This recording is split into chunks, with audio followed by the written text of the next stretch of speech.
Gravel. GRVL. What in the heck are we really talking about here anyway? Is gravel trail running really even a thing? Is this all just a pure marketing ploy on behalf of Big Trail? Is this a scam? To answer those questions for you, I am bringing you today my most extreme A/B test run yet. We'll get to that in a minute. Right now, for this first segment, I've got on my feet the new Salomon Aero Glide 3 gravel. That's GRVL as they spell it. In my US 9.5, I've got 9.7 ounces, 40 mil under the heel, 32 under the forefoot. Yes, that is correct. I verified that. I did measure 41 millimeters, so that's right, spot on. It's Salomon's Energy Foam Evo, which is a super critical beaded ETPU midsole foam. It feels incredible. Totally different than some TPU midsoles that I've been running in and I have run in the past. The difference being this Salomon flavor of ETPU midsole is just super light. It has to be 40 mil under the heel, coming in at 9.7 ounces. Previous TPU midsoles I've run in of the beaded variety have always had that bouncy type of energy, but the downside was always the weight. Always, wow, this feels really good underfoot. Love the energy, but it's just kind of heavy. This one is not. They've somehow put it all together to give that energetic, bouncy feel. We'll talk about stability later, but at the same time, keeping the weight not just reasonable, actually low, considering this stack height. So in the realm of max stack, gravel grinder, long distance hauler, so to speak, I am going to put this shoe up against the new Hoka MAFATE X. Now, that shoe is even a bit more underfoot. I think they called it a Titan for the trails in their promotional materials. I did see that magic buzzword gravel in there. I've had a few recent test runs in the MAFATE X. The weight is up there. We're gonna talk about that. But I've been pretty surprised with the bounciness, responsiveness at that weight. And even not just considering the weight, it's been, oh my God, I hate to say it, at 12.4 ounces, pretty fun to run in. Very interesting. But I've been running in that shoe very recently, putting some test runs in. I haven't had this one on foot in a while. Just wrapped up my written review. That's going up this week on roadtrailrun.com. So I thought I'd do this first segment here in this gravel Aero Glide 3, just as a bit of a kind of primer before I go ahead and put one shoe on each foot, as you're expecting. This Salomon here, it's just so bouncy, so much fun. Even on an ascent like this, might want to have a little bit more of a solid feel, maybe not waste as much kind of power into a soft midsole, but the weight is light, it feels fun, really don't mind it. This is quite a bit of an ascent here, and I'm just bopping along here. Really fun shoe to run in. So I just came up this ascent right here. I wanted to take a quick look at the shoes here, but it's pretty windy up here. I think I'm gonna get back down a little bit where I came, have it be a little bit more protective, and then I'll maybe take a quick look at this shoe specifically before I go AB. So here we go, let's head back down.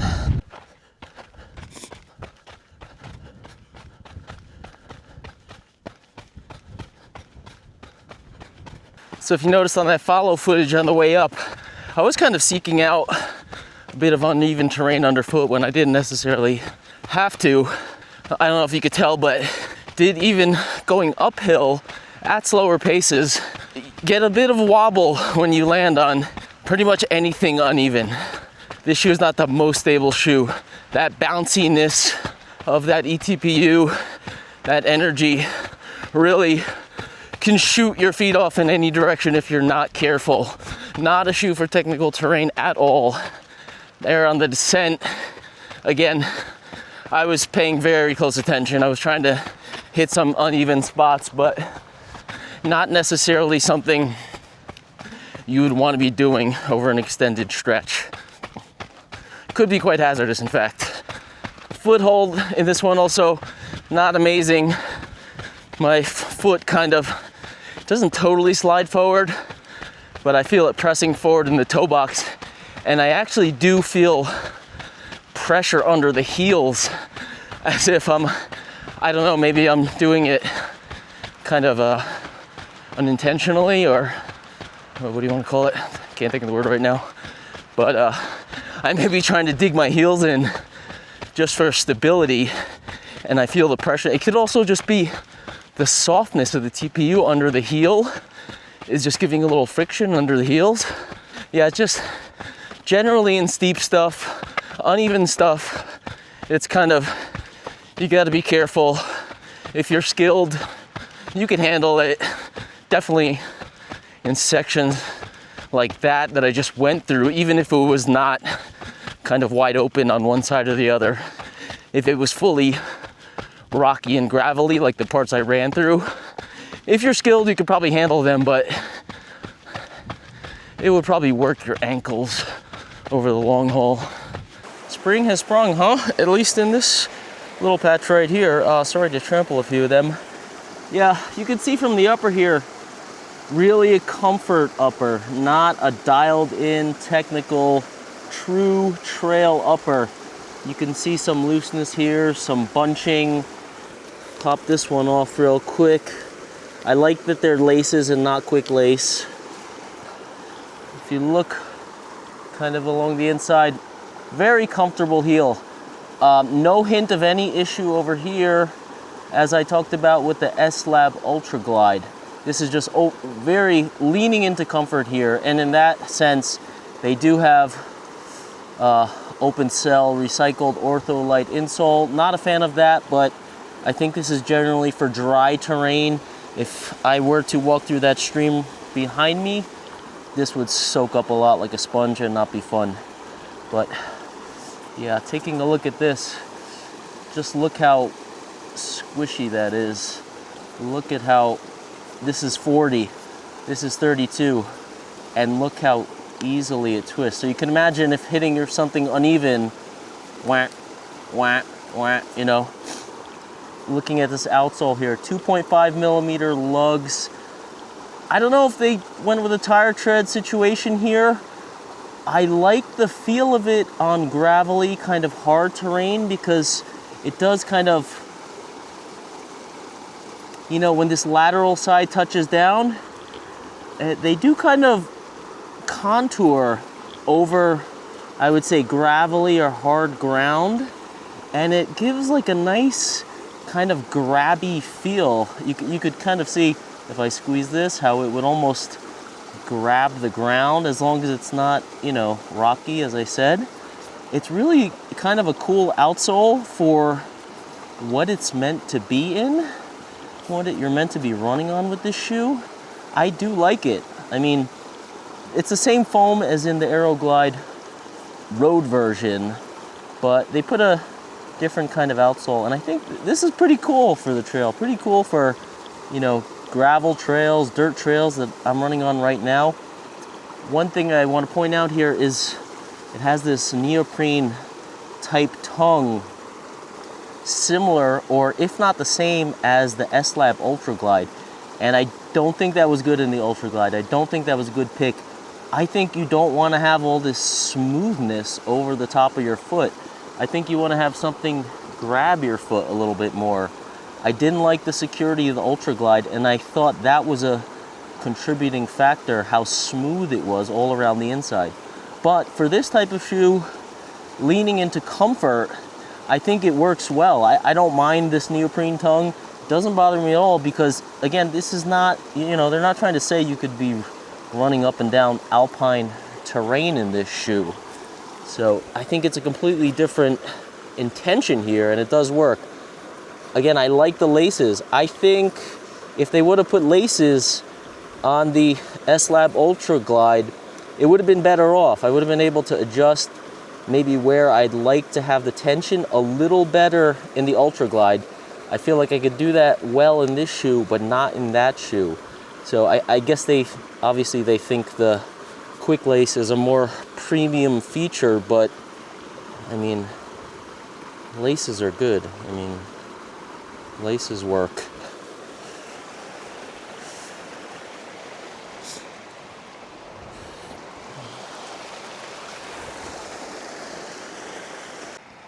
Yeah, so you don't want to be running all day long on that kind of stuff in this shoe.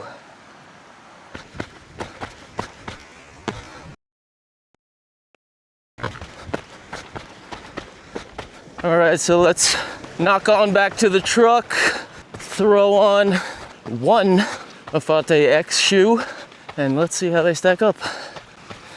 So on my way back here, quickly mention the shoes that I was talking about earlier that I had tested that were TPU midsoles, but a bit different.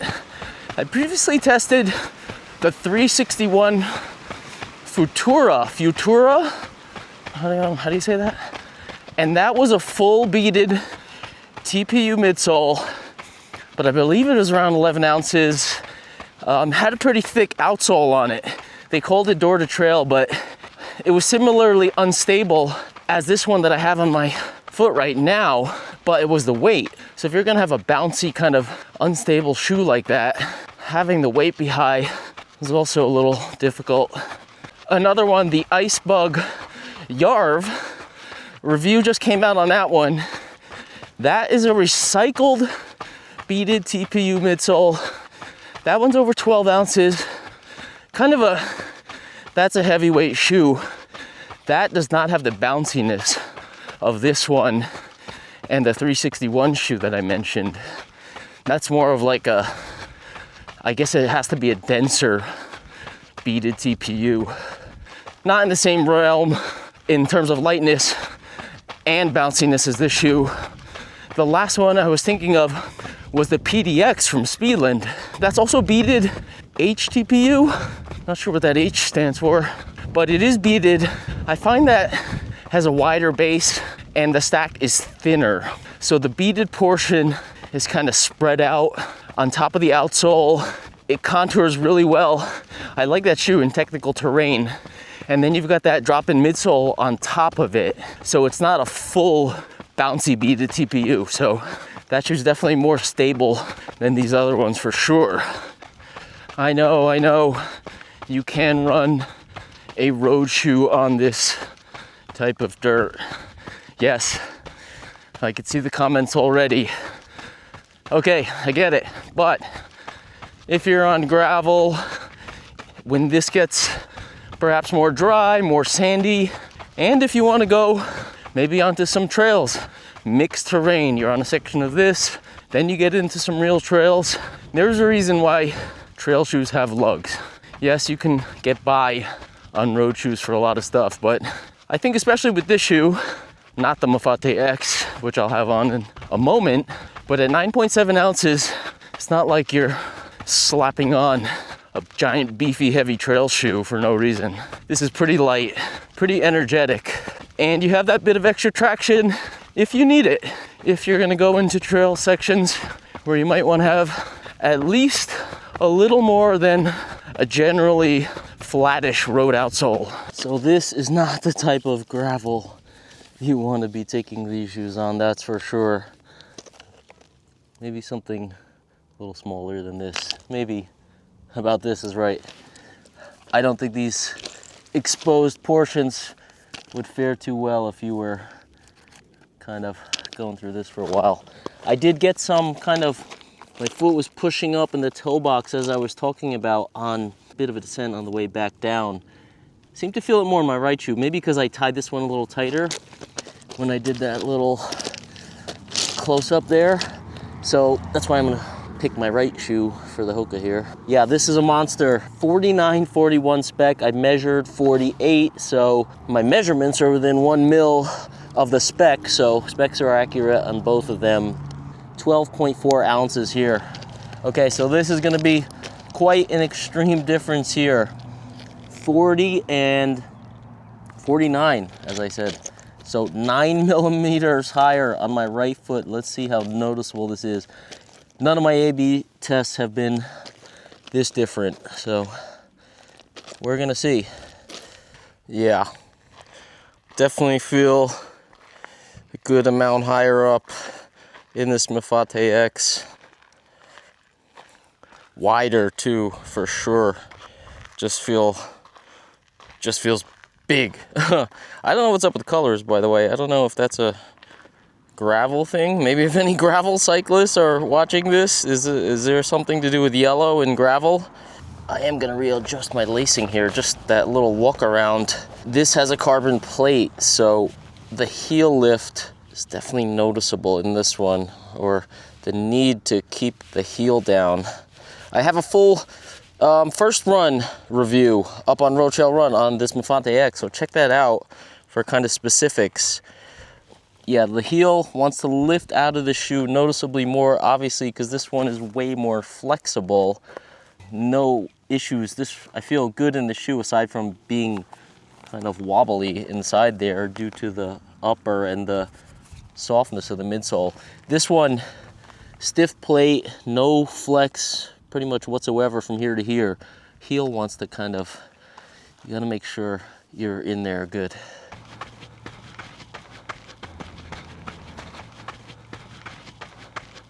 All right, so here we go. Right off the bat, the stiffness difference between the two shoes is very evident. The gravel Aero Glide from Salomon, soft, flexes very easily. Again, the MAFATE X has that forked carbon fiber plate, very stiff. Flexes up by the toes, the front of where the plate is at, but then through the midfoot, very little, if any, flex to speak of. Big time weight difference here, 9.7 to 12.3 ounces. 2.6 ounce difference, kind of huffing and puffing here. I did run, that was just shy of 50 minutes, 8:17 pace, which I think is pretty quick with the ups and downs, me blabbing away throughout in the Salomon. Maybe I was fresher on this first little climb section in that shoe, but it's kind of weird, I guess, having one heavy shoe on. But I definitely feel like maybe I'm chugging a little bit more on this one. I think maybe having a Salomon on there, it felt really, again, those were like 50 minutes earlier, but I did feel like I was cruising up this hill a little bit easier in that shoe. And that's something I talked about in my MAFATE X first run on Road Trail Run, is that the real difference I saw in the MAFATE X was on the uphills. Once I kind of got into a descent with those shoes, felt very energetic. Piba felt good underfoot, almost a bit bouncy. And of course, downhill, you don't notice the weight. In flats, the same thing. I took them out on a canal path the next day, and I ran a good part of it, probably around 7:15 to 7:30 pace, without really trying that much. I was kind of surprised to be running that relatively quick in a 12.5 ounce shoe. But getting back to the point, the MAFATE X flats descents, I'd almost say it feels fun, even with the weight really high. But the uphills just seems like, whew, that's a lot of weight to drag up, especially for lighter runners. Something I talked about a bit in the comments, the responses to that video. Something I kind of always thought, I mean, there's different body types, obviously, for runners. And I just thought, like, say somebody's on 138, say you got someone that's just stocky, pretty strong, not your typical runner's build or whatever, and they were my same shoe size, but maybe they're 175. I always thought that a heavier shoe might work better and probably would be less noticeable for that person as opposed to someone who's more or less kind of thin and lightweight like me. All right, I don't know if you just saw that performance condition -5 fair. I don't want to pin that on the Hoka here, but I dragged one shoe up that climb. Didn't feel amazing, I have to say. So in the interest of making a fair comparison here, I want to go not as far up. I go past that gate there to the first little kind of rocky-ish section. I'm not going to go all the way to the top of that climb because this 9 mil stack difference is noticeable. And while I don't feel any like issues right now, I don't know, I don't want to get kind of too out of whack because these are really different. A stack height underfoot for sure, and the stiffness. I think a lot of my other ABs, or pretty much all of my other ABs, were closer. These are both gravel. I mean, the Hoka's not necessarily fully marketed as a gravel shoe. The word gravel is in their kind of tech sheet, but it's really billed as a specific 100-miler, long distance cruiser. It's not a specific gravel shoe. I think it's, if you want to think of what the industry is trying to do with gravel shoes, it's probably a bit much. I mean, gravel shoes is kind of like, you want to take a road shoe and slap on a bit of extra outsole, and that's it. Don't overdo the upper. Probably don't overdo the stability. Keep the weight down. That's not what's going on with the MAFATE X. Not trying to deceive you here with the title, but these are not necessarily on equal footing in terms of being gravel specific shoes, for whatever that's worth. So one thing worth pointing out between these shoes, and actually any shoe for that matter, stack height is not the be all end all for stability. This MAFATE X, 8 millimeters higher, definitely feels more stable than this Aero Glide 3 gravel. The midsole being so bouncy in that one, and again, not really designed with foothold in mind with that Salomon. I think Hoka really, of course, they're sacrificing a lot of weight, but I feel really strapped onto whatever's under my foot. All of that's under my foot, my right foot right now. I feel more stable in that shoe, even at 49, 41. So in regards to the weight, I do have a US 10 in the Hoka here and a 9.5 in the Salomon. I'm a true to size 9.5, but I typically go half size up in Hoka. Just I know from experience, seems to work better. Sometimes I go 10 in Salomon, but usually 9.5.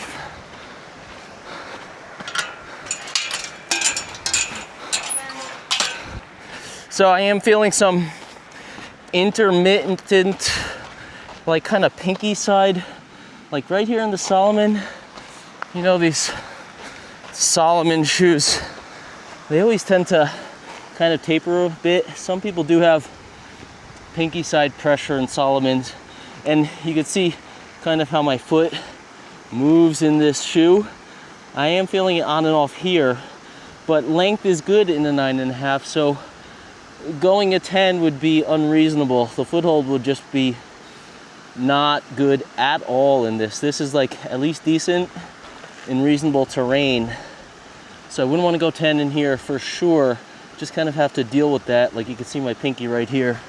The Hoka here, again, traditionally I got probably a full thumbs, maybe about 3/4, a little less than a full thumbs. And I like the MAFATE X toe box here. They don't jut in right here. They keep it nice and rounded, and I feel really strapped down over the top of the foot, right on top of the middle of the shoe. Feels great, really stable. I'll be very curious to see what Salomon does with this foam in other models. We saw this eTPU midsole, you know, that beaded style, it's very noticeable. And we saw that in a bunch of different models at TRE in November. I think they have a Pulsar Trail, not the S-Lab version.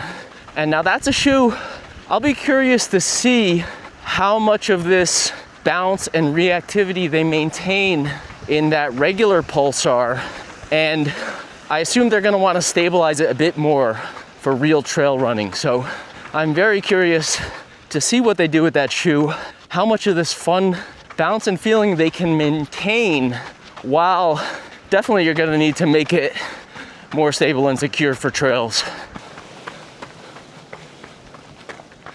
You get more kind of contouring underfoot with the Salomon here, whereas the MAFATE X just kind of wants to barrel over all of these rocks and stuff underfoot. It wants to just eat it up, and you don't feel it at all.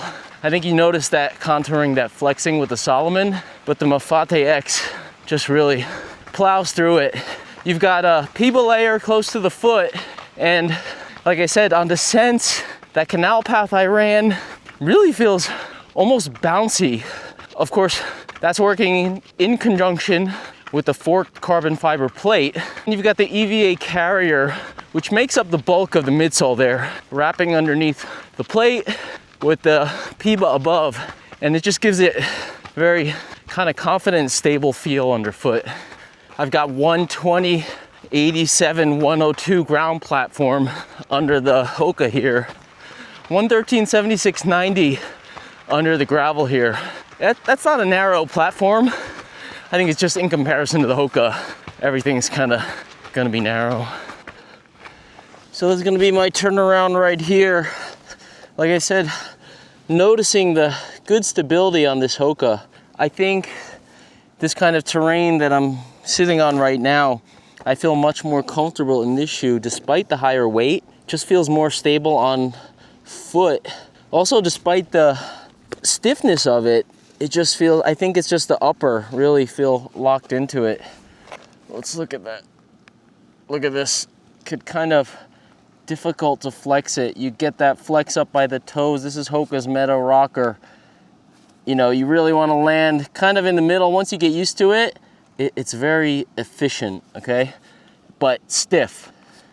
But I think the PIBA midsole under the foot, it kind of dampens that stiffness, dampens probably the harshness of the carbon fiber plate. One thing to note, they are going with a TPEE midsole here. I think this is something new from Hoka. I don't know if they're doing this in their road shoes. I don't remember this in one of their trail shoes. Even, I'll have to look at the X3, but I know the X2 had those cheap paper thin foam ones. So great to see Hoka going with a TPEE insole here. That's gonna be way more durable, and those foam ones, they just pack down so tight, and then you're gonna feel that firmness more, especially with the plate underfoot. I like that they've got the upgraded TPEE insoles there. I like to see a lot more brands do that. It's definitely the way to go. You're not losing anything, you're just gaining more comfort. Again, this one's got the Ortholite, not gonna be great in water. One thing I noticed, just everything about the shoe. The upper is looser, kind of, I get crammed up in the front, especially like on my way back down, coming here. I'm gonna be crammed up coming downhill. I noticed it a little on my pinky side. Also climbing up on some of these rocky sections with that contouring I was talking about. I don't like an Ortholite insole because I feel like I get more edge blisters with an Ortholite insole. I feel like my foot just kind of like sinks into it more, and it somehow, this happens a lot with topo shoes, especially with the wider toe box, plus their Ortholite insoles. Good thing they're going with their FKT TPU insoles now, but with the Ortholite, it just seems to like wrap on the edges of the balls of my feet, my big toe especially, sometimes the pinky. Just, I don't like Ortholite insoles. Yeah, I mentioned the flex earlier. Gonna head back down. I'm not gonna go all the way up this climb again. Head back down, see how fun this descent feels in both of these shoes. I have a feeling I'm gonna wish I had two Hokas on as opposed to this, certainly for the descent. So coming down this descent here, I am noticing that contouring that I talked about a lot more in the Salomon. Definitely more than the first segment of this run. I am, let's see, like an hour, 15 hour, 20 minutes in so far. And I think it's just going up and down. The uneven terrain is probably a bit too much for it. It can handle it.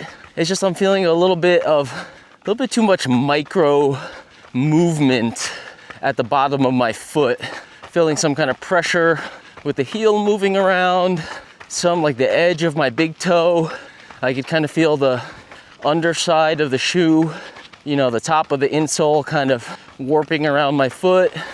Not too much irritation, but you know, if I was doing this kind of terrain in this shoe for a longer period, I wouldn't like it too much. The Hoka's much better here. It's just rock solid. Plowing through some of this rocky stuff, don't even notice it. Definitely, if you can stand the weight, perhaps like I said, maybe if you're a bigger runner or, you know, not so sensitive to a higher weight, you just want full-on protection. Maybe you are a stockier runner, bigger runner, and traditional, what they call max stack shoes, maybe they're just not enough for you. I mean, this is the ticket. I can't see anyone, you know, complaining about underfoot protection in this shoe.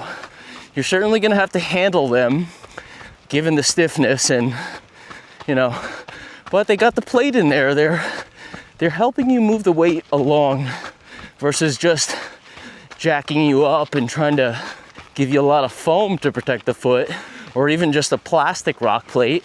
I mean, the carbon fiber plate also protects and it gives some propulsion. I mean, I feel it. Even, you know, being so heavy relative to my own weight, I feel some bounce in this shoe. It feels, I mean, dare I say quick, you know, for 12 plus ounces, 12.3. So which of these two shoes would I pick for, say, a run on this type of terrain right here?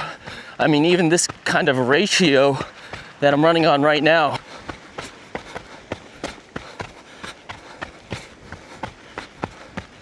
If I was going out on a shorter run, let's say maybe an hour, hour and a half, I think I'd choose the Salomon just because 9.7 ounces, pretty light, feels good.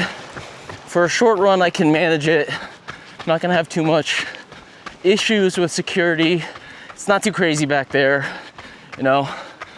But if I were on the same kind of terrain, maybe probably excluding this lead-in, there's a big kind of sandy lead-in.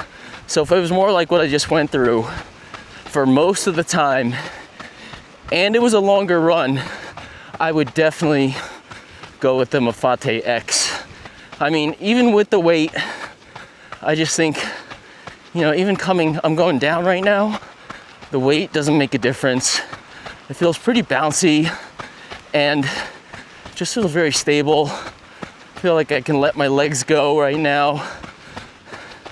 I can just cruise this downhill and, you know, that's half the run. If you're going up, then you're going down half of it.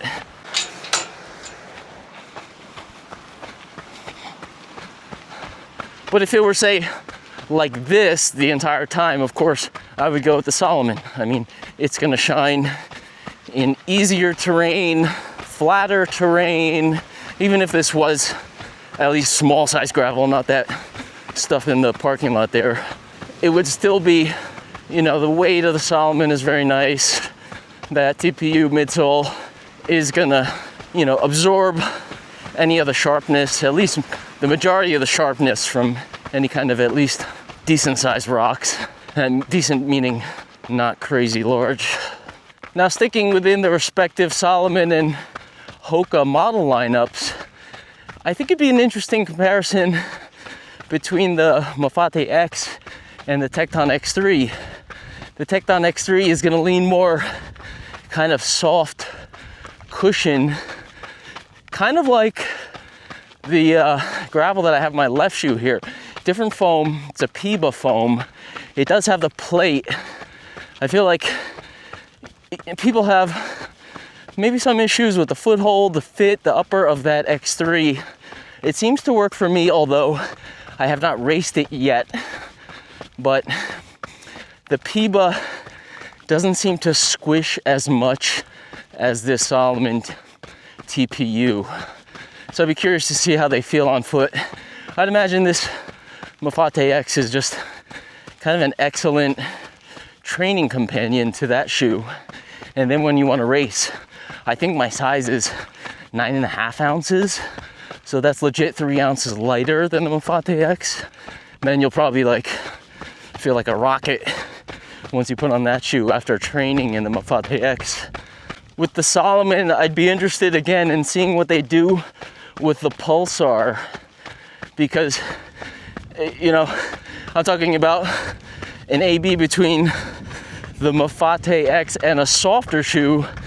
I would like to see an AB between this gravel and a firmer, or at least more contained, more secure shoe, which I imagine is what they'll do with the Pulsar Trail. Both shoes are feeling great cruising along on this right here. Even the MAFATE X, even though it's heavier, I would have no problems cruising this kind of easier lead-in section in this shoe, and then having it feel better once I got in deeper to that more kind of real trail section back there. Let me know down in the comments if it looks like I'm running on a slant there. Could be the slope of the trail. Or was it kind of angling off to the left, which is the lower stack side at the moment? So are gravel trail shoes really a thing? I think they are, but in this test, I don't think these are both necessarily gravel shoes. The MAFATE X certainly has more range. The Salomon here is actually a gravel shoe. I mean, if you are of the persuasion that why don't you just wear a road shoe, the Aero Glide 3 has the same midsole. I would imagine it's a little bit lighter. The upper, perhaps lighter. Not really sure, I don't have that shoe. And this one is not necessarily strapped down for trail, so I don't think you're gonna be kind of stripping that much weight going with at least that model as a road shoe on this type of trail. But I do think, I mean, 2.5 mil lugs, that's not excessive. It's not like you're busting out some kind of studded spiked trail shoe that you don't need. I mean, 2.5 feels pretty smooth. This will work well on the roads, smooth trails, and a bit of moderate terrain. I think it's just that little bit extra, I think, does help, you know, with gravel. As for the Hoka here, this shoe will just cruise on everything. You know, the weight, I'd say that's just more of a personal consideration, but I will say this rides much quicker than any heavyweight shoe that I have ever run in. It certainly rides much quicker than any shoe, I would say, down to maybe 11 ounces for sure. So you are getting a lot. They're trying to sell you a lot here, but you are getting a lot with the insole, with the PIBA insert, the security, the stability, and the fork carbon fiber plate. Vibram Mega Grip, of course. Tacos and pizzas, you cannot overlook that. Please like and subscribe if you enjoy seeing these A/B tests, or perhaps you just like to hear me ramble on and on while I run. I don't mind doing that. These two shoes are relatively new, so don't mind throwing them in the mix with other top models. Let me know, please, down in the comments again. Like and subscribe, it does help out. Thank you for watching, and have a great day out on the trails.